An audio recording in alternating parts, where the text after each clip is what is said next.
A very good morning to all of you, dear students.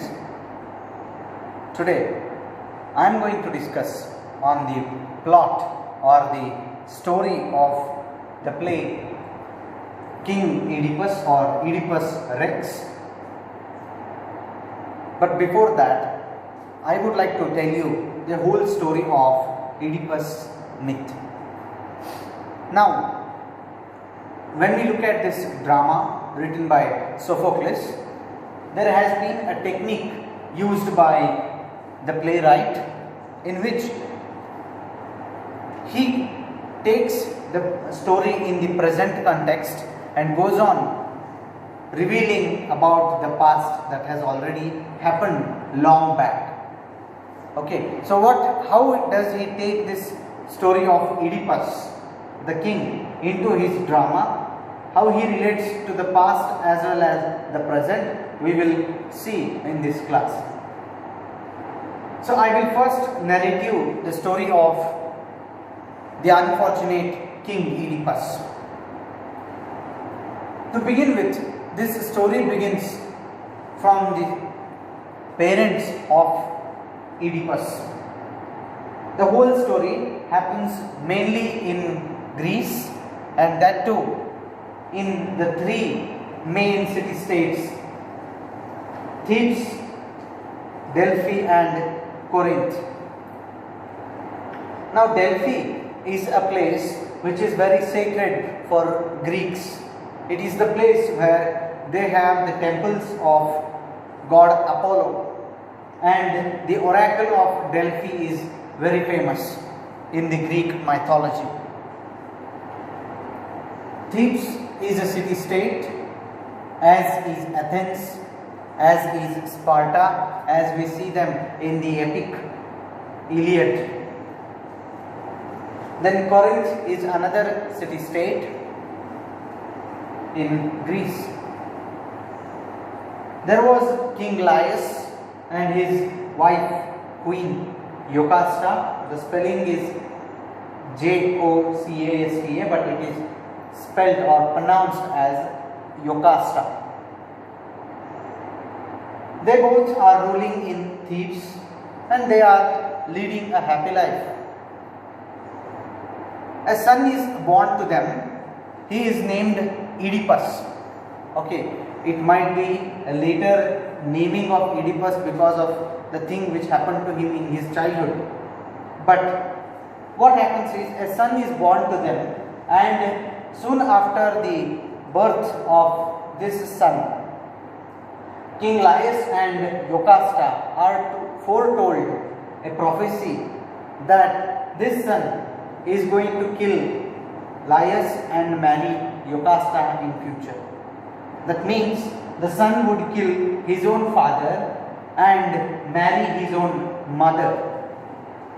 Listening to this horrific truth about their own son, newly born son, they decide, instead of taking this shameful tragedy or horror in their life, it is better to kill this child when it is still a baby. So King Laius and Jocasta decide with a heavy heart to kill this child Oedipus in order to avoid further horror. So they ask their servants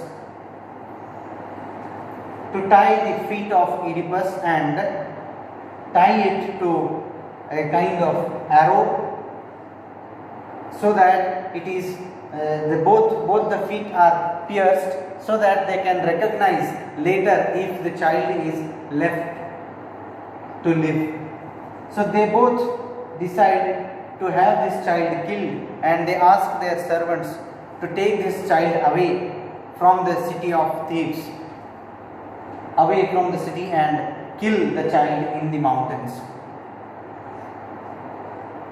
The servant of the king Laius happens to be a shepherd, a Theban shepherd, whose role is important later in this play. We will see that. He is a shepherd who takes the baby to the mountain, and the mountain is near the border of another city state called Corinth, and it is a pasture land wherein lot of shepherds have come even from Corinth. Now this shepherd from Thebes, he has the order from their king to kill the baby. But when he looks at this small innocent baby Oedipus, he does not feel like killing the baby. But something has to be done because there is a danger to the king as well as to the queen from this child. So somehow the child should be kept away from the state. So the shepherd takes pity on the child and does not kill the baby Oedipus. Instead, that shepherd from Thebes hands over the child to a Corinthian shepherd. When the shepherds have met on the mountain where Oedipus was supposed to be killed, Corinthian shepherd says that their king Polybus and Queen Merope are in agony because they are childless. They are in need of a child. They don't have a son to take care of their empire. So they are in need of a baby boy or a son. So this seems to be an opportunity for the Theban shepherd to save the child which is given to him to be killed, and he takes pity and hands over the baby Oedipus to the Corinthian shepherd. The Corinthian shepherd in turn takes the child because a child is given to the Corinthian shepherd by someone else. So the child now belongs to the state of Corinth, and it has to be taken first reported to the king Polybus and Merope, remembering that their king and queen are childless. Corinthian shepherd takes that baby to the palace of Polybus and Merope. Polybus and Merope, king and queen of Corinth, are extremely happy. They feel that they are blessed and their prayers to God have been heard. Now they have a baby. Even though it is not their own biological baby, they accept this gift from the shepherd, thinking that it is a gift from God. So both Polybus and Merope take care of Oedipus as their own son. They raise him. Thereby, Oedipus becomes a foster child to Polybus and Merope. Oedipus is growing up in Corinth, away from his original empire of Thebes, away from his original parents, and some years are past. Oedipus is growing up as a young man. As a young man, he sometimes keeps attending parties with his friends, and in one of such parties, he overhears, unfortunately, Oedipus, as a young man, he overhears that he is not the son of Polybus and Merope. Now this is a shock. This is a strange news to Oedipus. He had believed, because as a baby he had come to Polybus and Merope, and he had believed that they are his parents, original parents. But when he overhears a drinker, he is shocked. He comes to realize that he is not the original son of Polybus and Merope, but wants to confirm it, because he can't trust any random person who tells about his birth. And as it is the custom of Greek people, they believe in the god Apollo, they believe in the oracle of Delphi. Even Oedipus believes in the oracle of Delphi and he goes to consult that oracle. He wants to know the truth now whether he is the real son of Polybus and Merope. He asks the oracle who are his parents. Oedipus asks the oracle of Delphi who are his original biological parents. In turn, the Delphic oracle replies that Oedipus is destined to kill his own father and marry his own mother. But while telling this, the Delphic oracle does not reveal who are the true parents of Oedipus. Now Oedipus has no choice because he can't trust the drunkard who said that Polybus and Merope are not his biological parents, and neither has Delphi told anything about his origins, but has told him about some danger that is to happen in the future. That is how the Delphic oracle is famous in Greek mythology for telling the prophecies. So it gives a prophecy to Oedipus that he is destined to kill his own father and marry his own mother. You see, this prophecy is exactly similar to the prophecy heard by Laius and Jocasta in the past few years, when Oedipus was still a baby.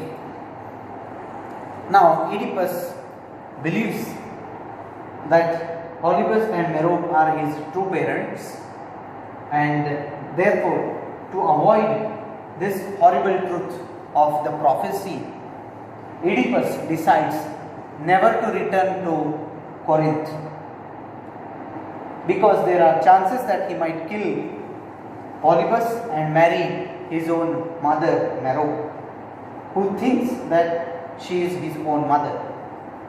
So here we see in this story which has already happened, some things are kept secret. Delphic oracle does not tell Oedipus that his true parents are Laius and Jocasta, so Oedipus believes that they are his parents, Polybus and Merope, and never returns to Corinth.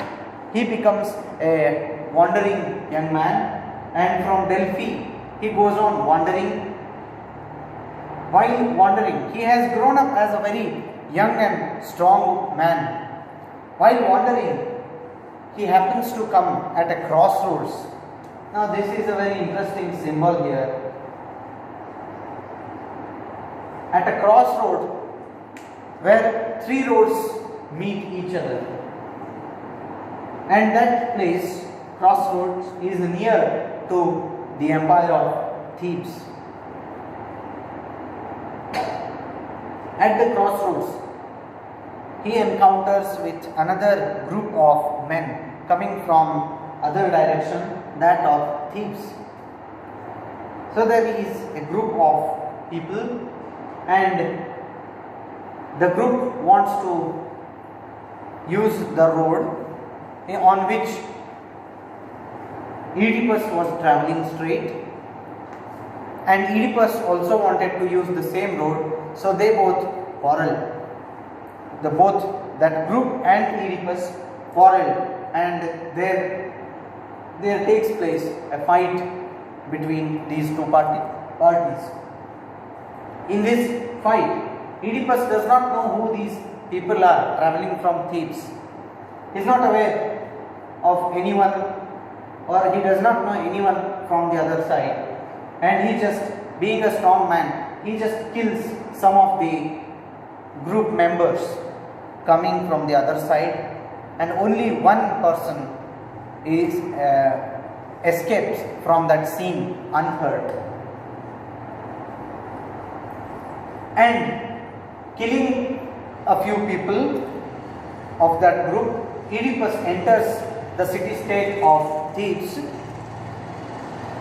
Coincidentally, one among the dead men, one among the dead people in that fight was King Laius.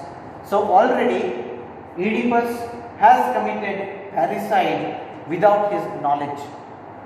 Already it has taken place. So he enters, after a few days, he enters the city state of Thebes, at the entrance of which there is a sphinx. It's a huge monstrous sphinx who keeps on challenging people of Thebes and keeps on troubling them. Now, this sphinx also puts a challenge to Oedipus, who is very brilliant, who is very strong. Oedipus is very smart and he answers to the question put as a challenge by Sphinx to him. What was the question? What is that animal which walks on 4 feet in the morning, 3 feet in the evening and 2 feet in the night? Therefore, Oedipus, being a very clever young man, replies that it is the man, because in his infancy he crawls on the land, on the surface with as if he has 4 feet. Then which walks on 4 feet in the beginning, 2 feet in the afternoon and 3 feet in the evening. That was the question, and Oedipus replies that it is human being, because human babies crawl with 4 feet, then walk with 2 feet in the youth and middle age, and in the old age they walk on 3 feet. That means with a stick in hand. Listening to this wise, intelligent answer from Oedipus, Sphinx is astonished and Sphinx goes away from the city of Thebes, and it becomes a permanent relief to the people of Thebes. Now this man becomes very famous because nobody in Thebes had solved the riddle of Sphinx, and he is the man who has successfully driven out the Sphinx out of Thebes. And he, being a strong and young man, intelligent man, is a possible candidate for the kingship, and people welcome him into their city, which has turned kingless after the death of Laius. In fact, remember, he was killed by Oedipus at the crossroads, and he does not know that he had killed Laius, the king of Thebes. Okay, so people of Thebes welcome him and crown him as the new king of Thebes. As it was the custom in the old days, Oedipus marries the queen, the widow queen of Laius, and eventually he marries the already alive queen Jocasta. So this completes the tragedy in the life of Oedipus. He has already committed the tragedy. He has killed his father, and now he has married his own mother, thereby committing the 2 crimes as prophesied by the Delphic oracle. So already tragedy has taken place, but unfortunately Oedipus as well as Jocasta are unaware of the tragedy.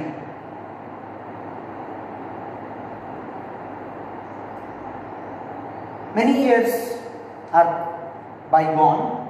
Oedipus has children with Jocasta, and he is ruling over the Theban empire very successfully. This is the background story of what has happened to Oedipus, or what has happened in Oedipus's life before he came to Thebes, or how he became the king of Thebes, married by killing his own father and marrying his own mother, and also getting children from her. So this is the tragedy which has already taken place. All this story is revealed in the context of the drama, which I will discuss now. Of course, the plot of the drama I will discuss later in detail, but this is what happens. So the tragedy has taken place. Now many years are bygone and there is a crisis in Thebes. There is a plague. There has been a plague in the city of Thebes. Many people are dying and there is no cure for this disease. Helpless citizens come to seek the help of their king. King Oedipus assures them that he will try to find out some kind of solution and that he has sent Creon. Creon is Jocasta's brother. Jocasta, the queen, her brother is Creon. He is very old in age. He has sent Creon to consult the oracle in order to find out solution for this plague. Eventually, Creon comes back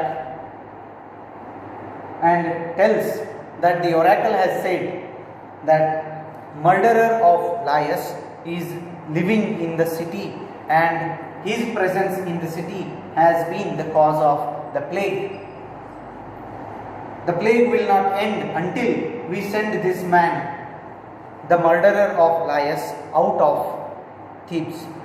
Interestingly, nobody in Thebes was a witness to the murder of Laius in the hands of Oedipus. So nobody knows that Oedipus was the murderer or is the murderer of Laius, King Laius. Now he wants to investigate further in order to know who is the murderer of Laius. He himself is the murderer, but even this fact is unknown to him. So king sends for Tiresias, a blind prophet. The blind prophet comes. King asks, please tell us, you are very intelligent and wise, you are known for your wisdom. Please tell us who is the murderer of Laius. Tiresias, being a prophet, knows the truth, but the truth is very hard to be told, right? How can he directly say that king, you yourself are the murderer of Laius? He was not ready to tell this bad truth to King Oedipus. He avoids telling the truth, which infuriates King Oedipus, and he starts blaming Tiresias.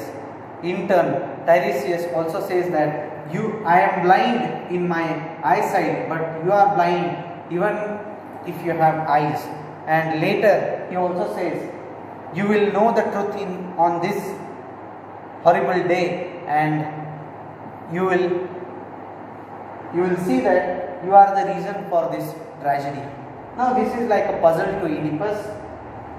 He sends Tiresias out of his court and he thinks that both Tiresias and Creon are plotting against him to gain a control over the empire. Slowly, as the plot proceeds, truths about King Oedipus's birth, his encounter with Laius at the crossroads, his murdering Laius, his marrying Jocasta, and also the fact that Polybus is not his own father or Merope is not his own mother. All these facts are revealed one by one in the story which happens in the drama.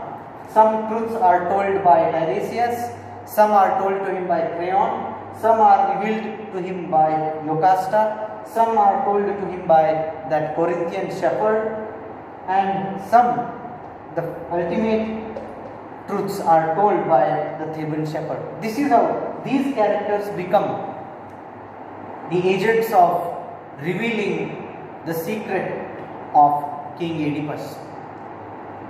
And he knows, when he comes to understand that he has killed his father, who was none other than the earlier king of Thebes, and that he has married his own mother, he is extremely angry, he is extremely sad, and he is in a traumatic situation. He is unable to digest this harsh truth in his life.